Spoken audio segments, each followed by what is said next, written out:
Bienvenue dans ce nouveau podcast nocturne. On commence tout de suite par une lettre d'amour. Toi qui es si souvent condamné, rejeté et dénoncé, toi qui es méprisé par les intellectuels et les bien-pensants, toi que personne n'assume aimer, tu as changé ma vie. Quand je t'ai découvert il y a maintenant 8 ans, je ne savais pas quoi faire avec ma vie. Je me suis accroché à toi dans l'espoir d'un succès et il m'a fallu 3 ans pour t'apprivoiser. Un jour, j'ai compris que je t'aimais, que tu serais la compétence qui changerait ma vie. Une compétence qui me permettrait de ne plus jamais avoir à travailler pour un patron, la compétence qui m'apporterait tout ce que j'ai toujours voulu avoir, la compétence qui me donnerait la force de faire de grandes choses. Alors j'ai tout arrêté, mes études et mon travail à mi-temps, j'ai jeté mon CV à la poubelle et je me suis promis que d'ici 1 an, c'est toi qui me ferais vivre. Tu m'as poussé à me dépasser, à bâtir mon audience et à créer des dizaines de produits pour apaiser ton appétit. En échange, tu m'as donné tout ce que j'avais toujours rêvé avoir, une vie pleine de sens, de bonheur et de liberté. Sans toi, je serais un petit employé docile et misérable. Ma créativité dormirait dans un coin de ma tête et des milliers de personnes qui me suivent ne m'auraient peut-être jamais découvert. Mais au lieu de ça, tu m'as permis de vivre de ma passion. Et même quand ça ne va pas, même quand les temps sont difficiles, je sais que je peux compter sur toi. Que tu seras toujours là pour m'aider à avancer, à créer et à faire grossir mon business. Tu fonctionnes tout le temps. Si tu ne fonctionnes pas, c'est moi qui n'ai pas su te comprendre. Et tu me le rappelles la fois suivante, que lorsque l'on te comprend vraiment, tu es infaillible. Compétence détestée ou moquée, tu es pourtant celle qui saisit le mieux la nature humaine. Tu sais lire dans les gens comme dans un livre ouvert, déceler leurs frustrations et leurs désirs les plus inavouables, et au lieu de les juger, tu essayes de les comprendre. Tu ne seras jamais enseigné à l'école et les intellectuels du monde entier continueront à te mépriser, mais ceux qui t'auront laissé une chance deviendront immensément riches. Ils découvriront ces innombrables qualités et changeront leur vie à tout jamais grâce à toi. Et moi, je continuerai à vanter tes mérites, à expliquer aux créateurs que c'est toi la clé du succès, à leur donner des méthodes pour mieux t'apprivoiser, à leur montrer que derrière ton visage froid, il y a un monde fascinant, plein d'empathie pour la nature humaine. Merci à toi, la vente, de m'avoir ouvert la porte d'un monde meilleur. Continue à faire des miracles. Voilà, je viens de te lire un email que j'ai envoyé cette semaine. On est parfaitement synchro avec la musique, c'est formidable. Je viens de te lire un email que j'ai envoyé cette semaine, un email sur la vente évidemment qui est très émotionnel. Tous mes emails sont pas comme ça, mais à un moment, voilà, j'avais cette reconnaissance en fait tout simplement pour cette compétence qui m'a apporté tellement, qui m'a permis de monter cette activité, qui a complètement changé ma vie, qui m'a donné la liberté, qui est probablement la chose la plus précieuse, la plus rare, la plus difficile à obtenir. Et qui aujourd'hui aide des milliers de personnes et voilà, puisque j'enseigne cette compétence, d'autres gens l'enseignent, des gens à qui je l'ai enseigné à leur tour l'enseignent, et voilà, s'il y a peut-être des milliers, des millions de personnes aujourd'hui qui sont libres et qui sont heureux grâce à cette compétence-là, et pourtant c'est une compétence, la vente, qui est tellement méprisé. En fait, le mot c'est mépriser, c'est pas sous-estimer, c'est vraiment mépriser. C'est-à-dire que les gens considèrent que c'est une compétence maléfique. Et c'est vraiment dommage parce que quand tu as un bon produit, quand tu as un bon projet, quand tu veux vraiment apporter de la valeur, voilà, tu pourras pas t'en passer de cette compétence-là. Je voulais commencer par un mail. Si t'es pas abonné aux emails privés, t'as le lien en description. J'en envoie un par jour, comme ça. Il y a pas mal de choses qu'on va voir dans cet épisode. Je vais commencer par un remerciement parce qu'on m'a fait une surprise un petit peu étonnante. Ensuite, on va parler de la découverte de la semaine, une découverte que j'ai fait cette semaine. Ensuite, le coup de gueule de la semaine, le coup de cœur de la semaine. La prédiction de la semaine, la question de la semaine et le créateur de la semaine. Je vais mettre en avant un créateur ou plutôt une créatrice que j'ai découvert cette semaine et que j'ai trouvé super intéressante. Et je me suis dit que j'allais explorer de nouveaux formats pour le podcast nocturne, notamment un format avec plusieurs rubriques différentes. Et faudrait que je fasse des jingles parce que pour l'instant j'ai pas de jingle et moi je sais pas faire de jingle. Alors je pourrais faire quelque chose un peu comme ça. Et maintenant, c'est l'heure du coup de gueule de la semaine. Et le coup de gueule de la semaine nous vient de Antoine BM, mais ça va pas le faire parce que je suis pas bon en jingle. Donc, on va commencer par un remerciement. Il s'est passé quelque chose d'assez fou. Je me suis mis à la publicité Facebook cette semaine. Et j'ai décidé de spammer la France entière parce que je ne me calmerai pas tant que tous les gens qui peuvent bénéficier de la carte, donc ma plus grosse formation que j'ai rendue gratuite pendant le confinement, n'en auront pas profité. Donc je veux qu'un maximum de gens à qui ça peut être utile en profitent. Évidemment, c'est aussi un moyen de me faire connaître, de remplir ma liste email. Et donc j'ai fait une publicité, j'ai mis pas mal de budget dessus. Et la pub, voilà, au départ il y avait plein de versions. Aujourd'hui il n'y a plus qu'une seule version qui circule, la plus efficace. Et sur cette version-là, comme dans toutes les pubs Facebook, tous ceux qui font de la pub Facebook, à mon avis, sauront de quoi je parle. Il y a eu pas mal de commentaires, pas haineux, mais pas des bons commentaires, si tu vois ce que je veux dire. Je pense que tous ceux qui font de la pub Facebook savent très bien ce que c'est normal, tu fais de la publicité. Je pense que s'il y avait des commentaires libres où tout le monde peut s'exprimer sous les commentaires qu'on voit à la télé, à mon avis, ça se déchaînerait pas mal aussi. C'est vrai qu'on n'a pas l'habitude de voir les publicités commentées, mais sur Facebook, étonnamment, les publicités peuvent être commentées par n'importe qui, donc forcément, tu te retrouves avec pas mal de trolls. Et il y a quelqu'un qui a posté sur le groupe Facebook une capture d'écran en disant on peut pas laisser faire ça. Alors c'est Margot qui a dit: je suis attristée par les commentaires que j'ai lus sous cette publicité. J'ai suivi la formation La Carte et c'est grâce à elle que j'ai eu le déclic pour me bouger et lancer mon premier produit. Que diriez-vous de venir contrebalancer les commentaires de ces ignorants en parlant de notre expérience positive? Et j'ai été super étonné parce que j'ai eu pas mal de gens du groupe qui se sont du coup allés sur la pub pour donner un témoignage positif sur cette formation qu'ils ont suivie et pour contrebalancer les commentaires négatifs. Alors je voudrais remercier, je vais en oublier mais j'en ai vu déjà pas mal: Sandrine, Aurélie, Marlise, Stéphane, Anaïs, Shirley, Roxane, Nathalie, Virginie, Hello, Evelyne, Cécile, Pierre-Yves et pas mal d'autres qui ont pris le temps d'aller sur ma pub pour laisser un commentaire positif. Et ça, c'est quand même super rare. Je devrais les payer, tu vois, parce que c'est quand même sympa de faire ça. Et voilà, ça m'a fait plaisir, j'ai trouvé ça amusant. Et en même temps, ça m'a montré que c'est vraiment utile d'avoir une audience, tu vois, parce que beaucoup de gens qui font de la pub n'ont pas d'audience. Et la pub sert à remplacer l'audience.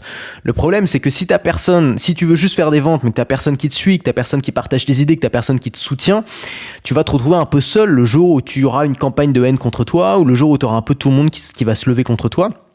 Et avoir une audience, ça t'apporte aussi une sorte de béquille psychologique, parce que quand on se fait attaquer, que ce soit dans les réseaux sociaux ou dans la vraie vie, c'est toujours difficile. Et le fait d'avoir cette béquille psychologique, de se dire au moins ces gens-là, ces fans, ceux qui sont là depuis longtemps, ils me soutiennent et même ils me défendent, ils prennent la liberté de le faire. Enfin, tu vois, j'aurais rien demandé. C'est extrêmement réconfortant et c'est super agréable. Et tu vois que parmi ton audience, t'as des gens qui deviennent presque des amis. Et d'ailleurs, quand tu les rencontres dans la vraie vie, tu te rends compte que finalement, c'est presque comme des amis. Vous partagez déjà énormément de choses. Donc voilà, je voulais faire ce petit remerciement et puis dire que voilà, les commentaires Facebook, enfin voilà, faut pas s'attendre à quelque chose d'extraordinaire, faut pas en vouloir aux gens, les gens sont comme ça. Et de temps en temps, on va en supprimer quand même quelques-uns parce qu'on n'accepte pas les insultes, tu vois, faut pas exagérer, c'est quand même une publicité. Le but, c'est que ce soit rentable, c'est qu'il y ait des inscriptions et surtout quand les gens n'ont pas suivi la formation, qu'ils savent pas de quoi ils parlent. Deuxième chose dont je voulais parler aujourd'hui, on va faire le petit jingle un peu foireux. Et maintenant, mesdames et messieurs, la découverte de la semaine. Et la découverte de la semaine, en fait, on vient d'en parler, c'est la publicité Facebook. Ça fait longtemps que j'en ai pas fait. J'en ai fait déjà à une époque. Mais en fait, ce que je faisais, c'est que je prenais des statuts qui marchaient bien, des statuts que j'avais postés sur ma page Facebook et je les promotionnais. Là, je suis allé un petit peu plus loin. Je me suis créé un compte sur un site qui s'appelle Adespresso. C'est un service qui permet de gérer les publicités Facebook. L'interface de Facebook est absolument incompréhensible. Donc, si tu veux le faire, je te conseille de passer par Adespresso. Tu peux aussi passer par Mailchimp directement. Mes premières pubs, je les ai fait directement en passant par Mailchimp. Le souci, c'est que tu pourras pas en tester plusieurs. Et tout l'intérêt des publicités, c'est bien sûr d'en tester plusieurs. Sur Facebook, en fait, tu peux tester plusieurs versions d'une publicité. Et en fait, en voyant, tu fixes un objectif. Donc, sur Adespresso, tu peux fixer des objectifs différents. Moi, mon objectif, c'est pas le nombre de vues, c'est pas le nombre de clics, c'est le nombre de gens qui vont s'inscrire ensuite à ma formation. Donc c'est le nombre d'inscrits. Et donc en fait, en fonction du nombre d'inscrits par rapport aux clics sur les différentes versions de ta publicité, Facebook va te sortir un winner, c'est-à-dire la version qui convertit le plus, la version qui permet d'avoir les inscrits en fait pour le moins cher possible. Donc tu as un coût par inscrit. Moi, le coût par inscrit doit être à peu près à 50 centimes par inscrit en ce moment, ce qui est pas énorme, mais ça veut pas dire grand chose parce qu'après il y a la qualité de l'inscrit et c'est ça que je voudrais vérifier. Moi, je voudrais avoir des inscrits de qualité, c'est-à-dire des gens qui me suivent sur le long terme, pas des gens qui vont se désabonner le lendemain. Mais voilà, l'objectif c'est d'avoir un coût par inscrit le plus bas possible et d'avoir des inscrits qualifiés. Et pour ça, les pubs sont testées et donc tu sais immédiatement quelles sont les pubs qui marchent le mieux. Et ça c'est super intéressant aussi parce que ça donne de la data psychologique. En fait, tu dis ok, cette photo elle marche mieux que celle-là. Pourquoi? Est-ce que ça marche mieux quand je monte ma tête ou est-ce que ça marche mieux quand je fais un dessin par exemple, ou quand je mets pas de photo?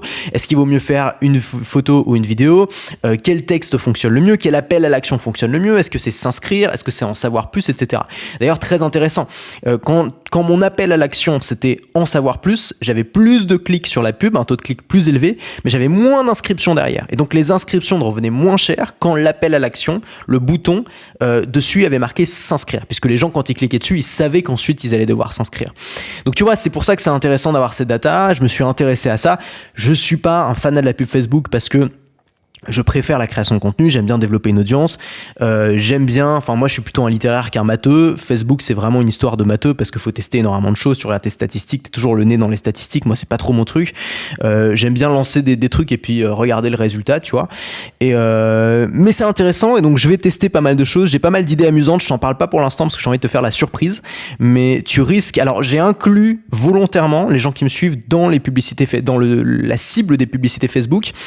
Certains diront que c'est un peu bête parce que je perds, enfin tu vois, je paye plus cher. Moi je trouve que c'est intéressant parce que déjà toi qui me suis, ça te permet de voir ce que je fais. Et c'est intéressant parce que tu as probablement pour projet aussi de développer ton audience et donc tu seras peut-être ramené un jour ou l'autre et peut-être que tu as déjà fait de faire la publicité Facebook. Donc ça te permet toi de voir mes pubs passer.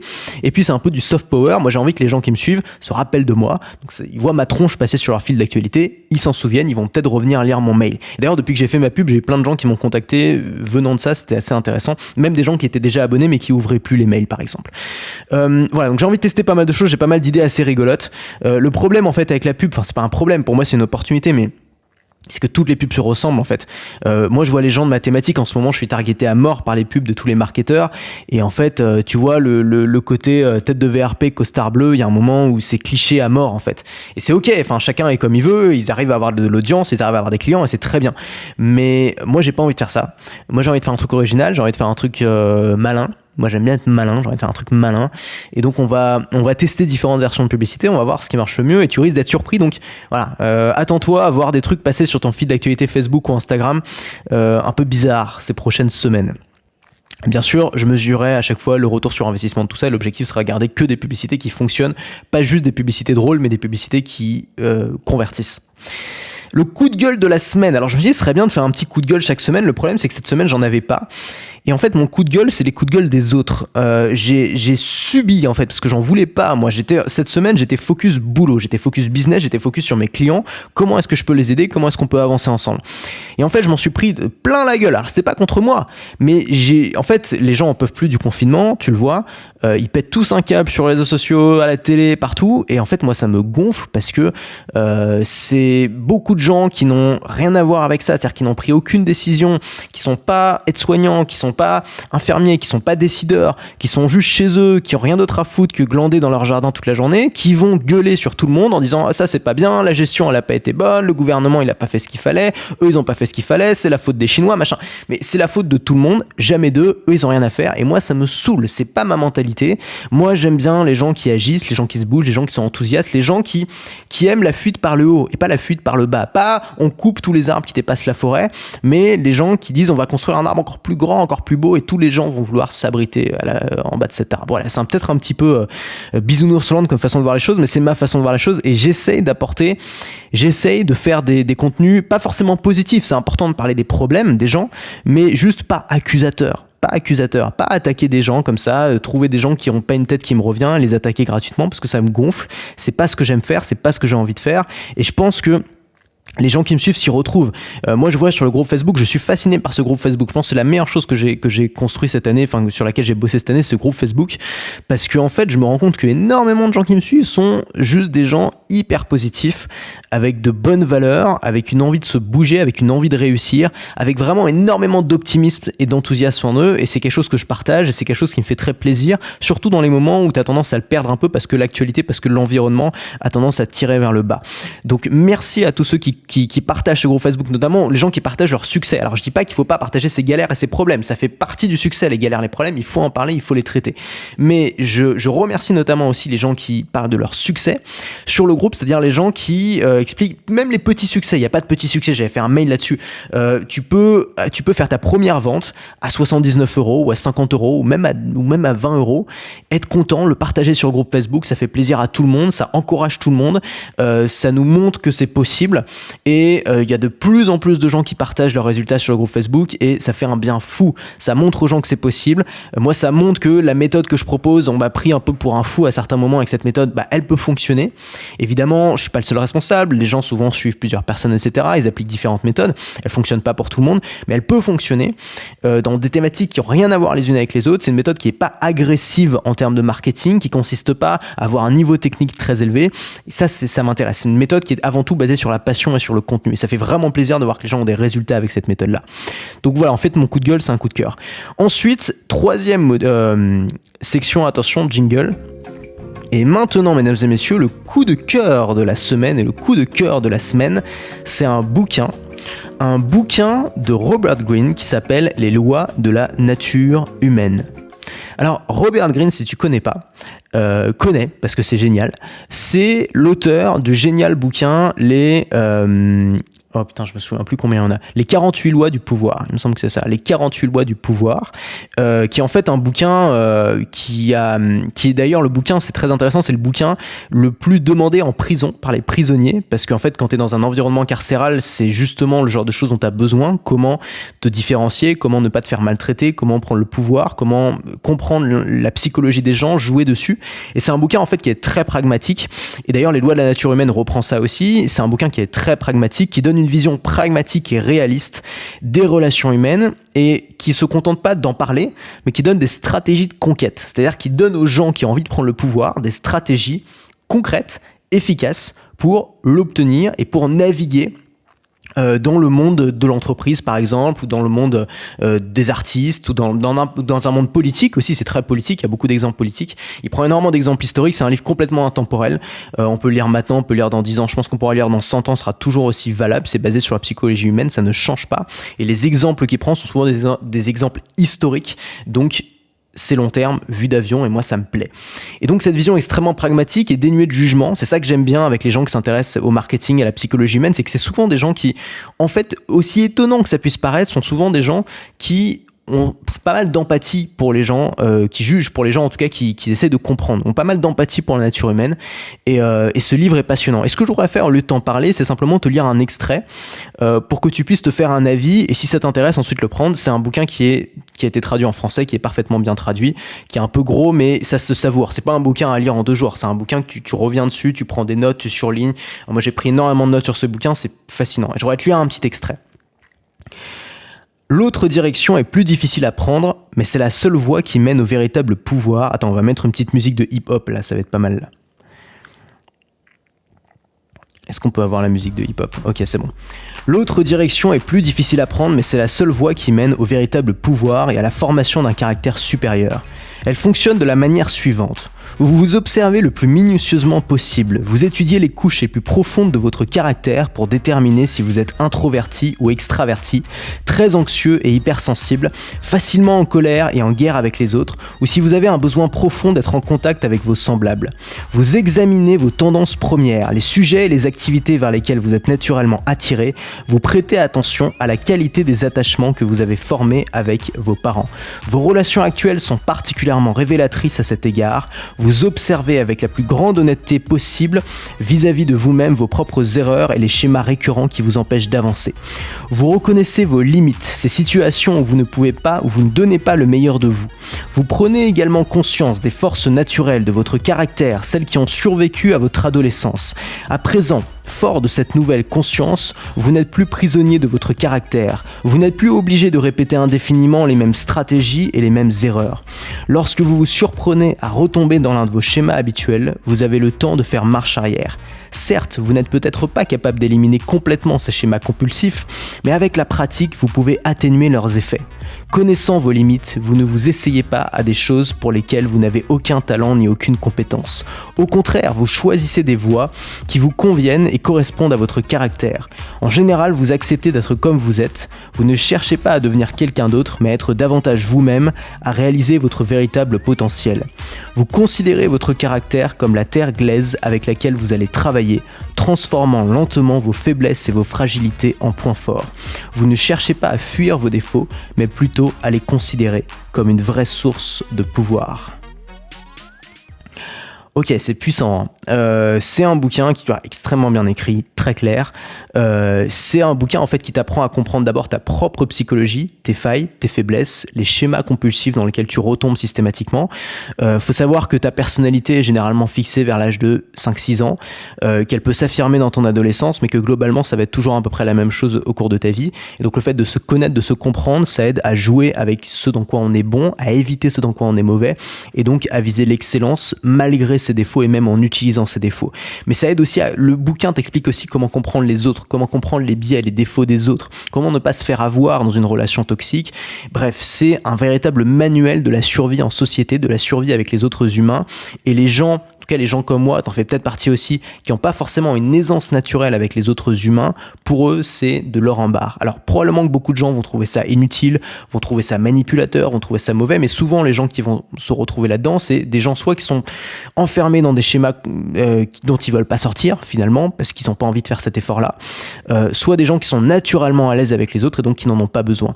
Mais c'est souvent des livres qui ont un écho tout particulier chez les gens qui ont du mal avec les autres, chez les timides, chez les introvertis, parce qu'ils découvrent ça tranquillement chez eux dans leur chambre en lisant le bouquin et ils sont là, waouh, c'est vraiment extraordinaire.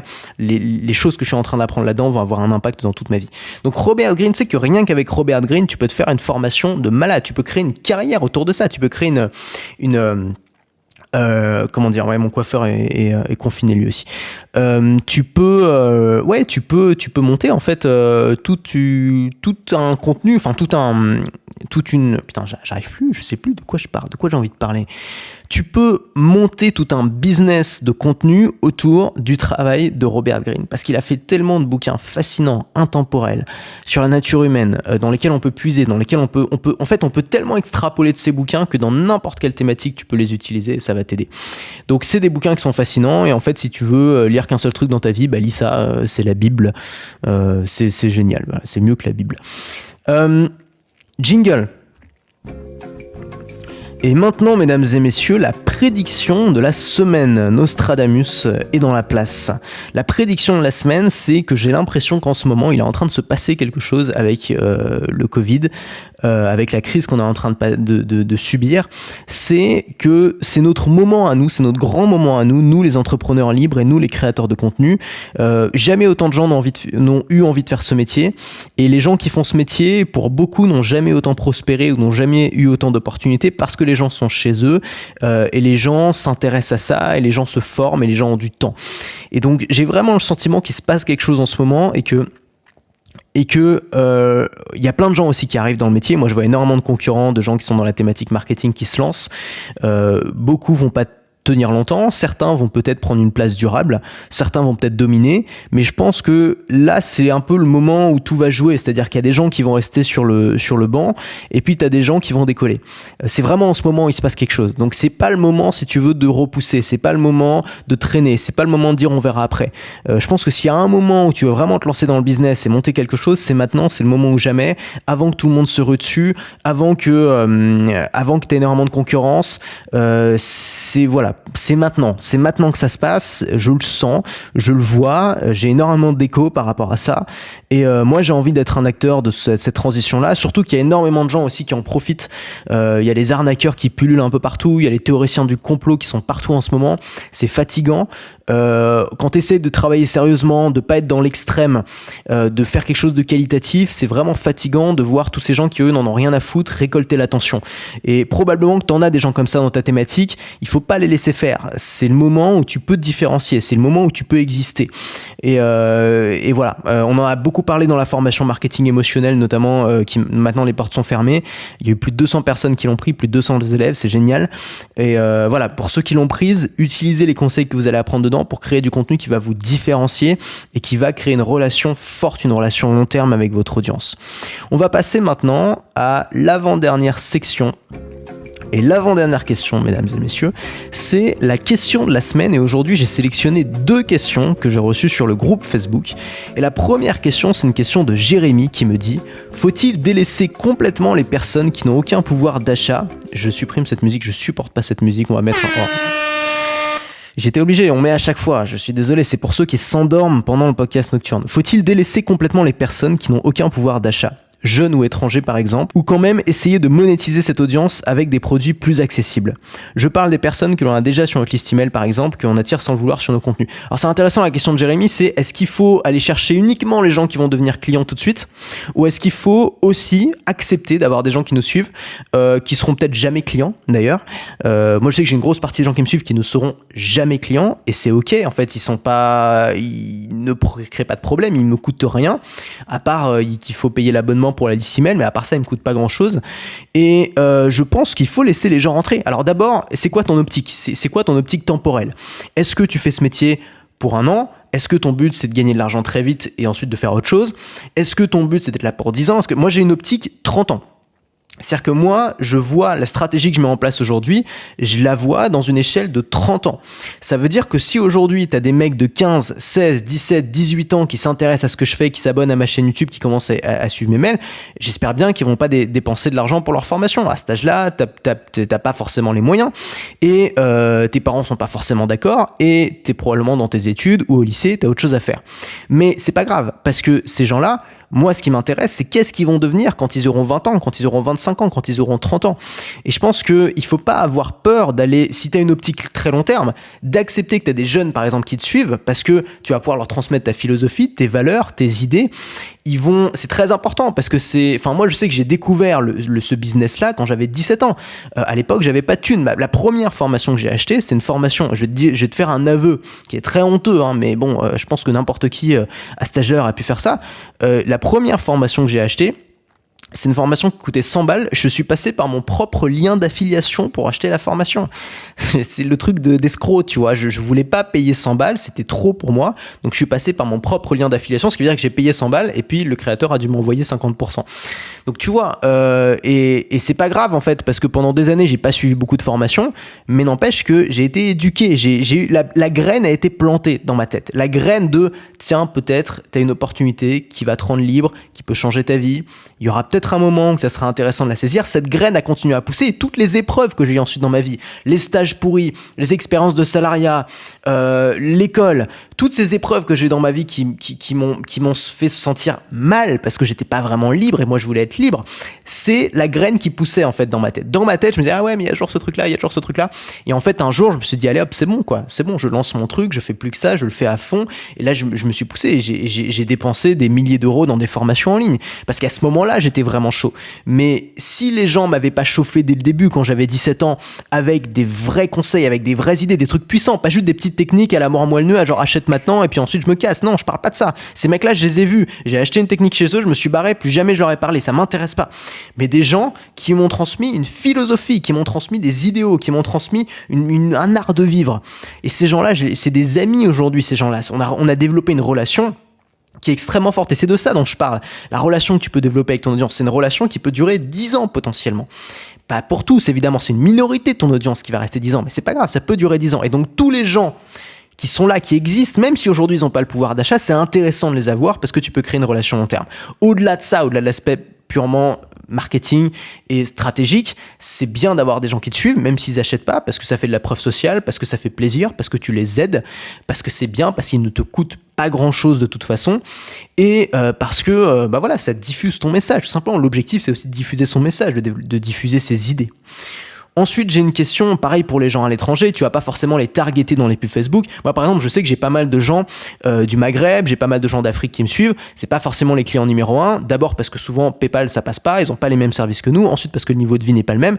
C'est pas grave, ça me coûte rien, ça me fait plaisir. Si je peux inspirer d'autres gens ailleurs qu'en France, c'est génial. Je vais pas les targeter quand je fais de la pub Facebook, je vais pas aller spécifiquement les chercher, mais ça me dérange pas de les avoir, ça me fait plaisir, et puis on sait pas comment le monde va évoluer. Si ça se trouve, demain, ça va devenir un très très gros marché pour les formations en ligne. Je pense que d'ailleurs, il y a de fortes chances que ça le devienne. Parce que les Français, non, je vais pas faire mon vieux con, mais disons que les Français sont moins motivés. Ensuite, j'ai une question de Mehdi qui me dit: te sentirais-tu capable de faire un retour? Alors ça, c'est une question kiff, hein. Ça va pas forcément être utile. Te sentiras-tu capable de faire un retour aux origines en refaisant un voyage sac à dos et contenu quotidien pour le fun et pour les mélancoliques? Alors pour ceux qui me suivent depuis peu de temps, je me suis fait connaître sur YouTube en voyageant en Asie. J'ai voyagé 5 mois en Asie, j'ai fait 5 pays, j'ai fait Sri Lanka, Malaisie, Thaïlande, Philippines, 4 pays. Et pendant ce temps, je faisais des vidéos quotidiennes sous forme de vlog, c'est-à-dire je racontais ma journée et en même temps, je racontais ce que j'apprenais sur cette thématique, sur cette activité et sur la vie, tout simplement, parce que quand t'as 21 ans, t'en apprends plus sur la vie qu'à n'importe quel autre âge. Et donc, moi, j'ai une forte nostalgie de ce moment-là et tous les vlogs sont encore disponibles sur YouTube. Tous mes vlogs de voyage, ça fait des centaines de vidéos, sont encore disponibles sur YouTube. Ça t'intéresse de les voir.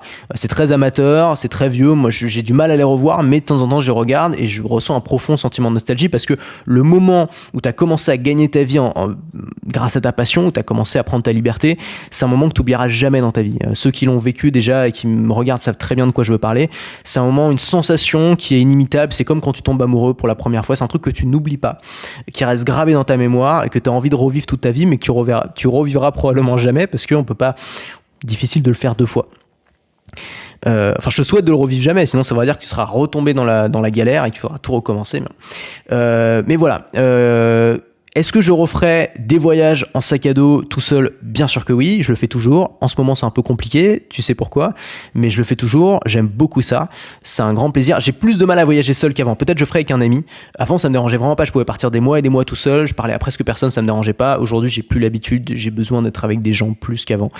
Ouais. Et sinon, est-ce que je referai des vidéos de voyage? Ça, je pense pas, malheureusement. Et je pense qu'en fait, tous les gens qui ont fait des vlogs sont un peu pareils. C'est que en fait t'as eu ton époque où ça marchait, où t'avais de la croissance, où c'était nouveau, où t'explorais de nouveaux formats et t'adorais ça, et c'est extrêmement difficile de s'y remettre. En fait, tous les gens qui ont fait des vlogs, tu prends Casey Neistat, enfin tu prends tous les Américains qui ont fait des vlogs et les Français aussi, ils ont parfois essayé de s'y remettre et à chaque fois ça a pas duré parce qu'en fait les vlogs, ce qu'il faut comprendre, c'est qu'il y a énormément de mise en scène.